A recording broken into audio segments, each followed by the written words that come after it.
So this has been a pretty requested video for quite some time now, so I'm finally going to be doing a Q&A for you guys. So basically a couple of days ago I posted this on my community tab where you guys could ask me anything, and I actually got quite a few questions, so I'm just gonna go ahead and start answering them, and I hope you guys enjoy this video. This question is, how can you be so flexible? I'm pretty sure most people can become as flexible as me. I just think it requires a lot of practice and stretching, and I feel like if I have to give a tip on how you want to be as flexible as me, it's just to stay consistent and stretch every day or a couple of times a week. Alright, so next question is, why did you start to do contortion? And this is a really good one. I'm not 100% sure, but I remember when I was 6, I really wanted to be a ballerina, and I really loved ballet and stuff like that. So yeah, after that I kind of gave up on ballet and I just didn't want to do it anymore. But then at some point I really wanted to be able to get flexible because I just saw people online and I thought it looked really cool. And I wanted to be able to do some type of sport, but I never really liked those group sports like football or basketball. So I kind of started doing the contortion things, and then I kind of started to learn how to do the splits, and then I discovered more and more influencers online, and now I guess this is how I got to this day. Alright, so this next one is how old I am, and I know for a fact a lot of you guys want the answer to this, so just so you guys know, I recently turned 13, so I am currently 13 years old. What is your favorite flexibility pose? And honestly, I'm not sure. I really have a bunch of flexibility poses I really like. I have to say I really like the contortion elbow stand, and I also really like the needle. I feel like those two are probably my favorite, but I also really like the stag handstand, so I don't know. But I feel like if I really had to pick, yeah, it would probably be the contortion elbow stand, just because I like the way it looks. Alright, so this next comment I really like. It's also a tip we can all learn from you to get flexible. Can you do an aerial? Also, I love you so much. Good job for getting this far. Thank you so much to whoever commented this. I love you too. And a tip to get flexible is, I would say, just randomly do stretches around your house or whenever you're in a park or something. So basically, I really enjoy reading in the splits or watching TV in the splits. And sadly I cannot do an aerial because I'm not really good with any type of tumbling and stuff like that. I can only do a cartwheel and a back bend, but yeah, I would love to learn how to do an aerial someday. And thank you so much for this comment. I really love this comment, and yeah, let's keep going. This next comment is really good as well. Have you ever done gymnastics or cheer or something that got you into contortion, and have you slept in the splits?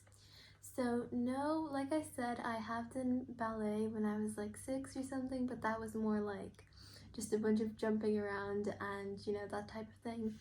But no, I actually haven't done anything to get me into contortion. I haven't done cheer or gymnastics or stuff like that. I always had a thing for gymnastics. I always wanted to be a gymnast, but no, I actually haven't done gymnastics.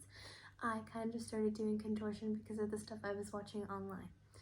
And also, have you slept in the splits? Alright, I really think this is the best question so far, because I have not slept in the splits, and I feel like there's a common myth on the internet that if you sleep in the splits, then you become extremely flexible. And no, I don't think I could sleep in the splits. I do not think I could survive up to 12 hours just falling asleep in the splits. I don't think I could do that.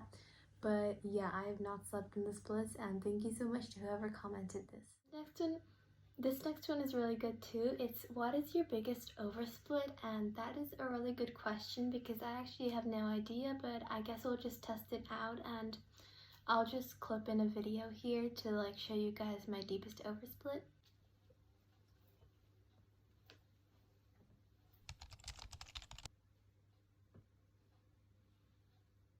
What made you want to be flexible and how many years? So I'm assuming they're asking how long I've been doing contortion. I have been doing contortion for about 3 years now. I started since I was 10 or something like that. And I don't really know what made me want to be flexible. I guess I just wanted to think, I thought I would look really cool and stuff like that. And like I said, I saw people online and I feel like that really motivated me to get flexible. Next one is tips for handstand longer, and I wouldn't say I have a main tip to like become extremely like good to holding your handstand. I feel like the main thing is like how you grip your hands. It's like you want to get like a really like nice strong grip in there like this.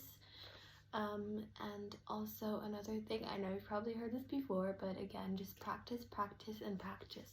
It took me a really long time to get my handstand. I remember when I was like 10 or 11, I would just throw myself into my handstand every single day, and I would just like kind of like, I don't know if it even helped me, but I guess it did, because now I can pretty much do a perfect handstand. But I would really suggest just practicing as often as you can. Maybe watch some tutorials on YouTube on how to do a handstand. And yeah, I generally think the most important thing is how you hold your hands in your handstand. And another thing you should try is, instead of doing like a straight leg handstand, those are really the hardest to hold. I can barely hold one. I would suggest trying a stag handstand, maybe a split handstand if you want to when you're first learning it. Alright, this next one is, where are you from? And I am actually from Poland, but I am currently living in Ireland. Next one is also really good. It's if your flexibility is mostly trained or mostly natural, or a combination of both. And I think my flexibility is like 100% trained. I remember when I first started contortion about 3 years ago, I could not literally do a split. Like my split, probably my middle split was like up to here or something. I could not even do a normal split. So yeah, I feel like I was mostly trained. Like I had no natural flexibility at all. This next one is, how long did it take you to get flexible? I'm not really sure like what they mean is in like how to like be flexible. I guess everybody has a definition of like what's like amazingly flexible, but at the current level, I'm 3 years into my contortion, as you guys know. And I feel like to get my splits, it took me like a couple of weeks. And to get my needle, it took me a year. So it just shows it's like completely like different for all flexibility levels. And to get my teardrop, it took me a really long time. I actually only got my teardrop a couple of months ago, last year. And the last couple of questions are from TikTok. So this one is, what is the hardest contortions you can do? I'd say the hardest contortion move I can do is either a teardrop or an oversplit, but I don't know. I feel like a handstand is also pretty difficult. So yeah, I think it's probably the oversplit though. Alright, so this is the last question for today's video, and it's, have you ever met another contortionist? This is kind of trivial because I have met people that can do the splits and that can do a back bend and stuff like that, but I have never met anyone that is like a proper contortionist. I've never met like a YouTuber contortionist, or I've also never met anyone personally from like circus contortion and stuff like that. I have seen circus contortion obviously, but I've never actually talked to anyone like that personally, so I'm pretty sure the answer is no, I have never met another contortionist. Alright guys, so that's it for today's video. Let me know which questions you like the most in the comments, and comment any more questions you have. And yeah, thank you so much for watching.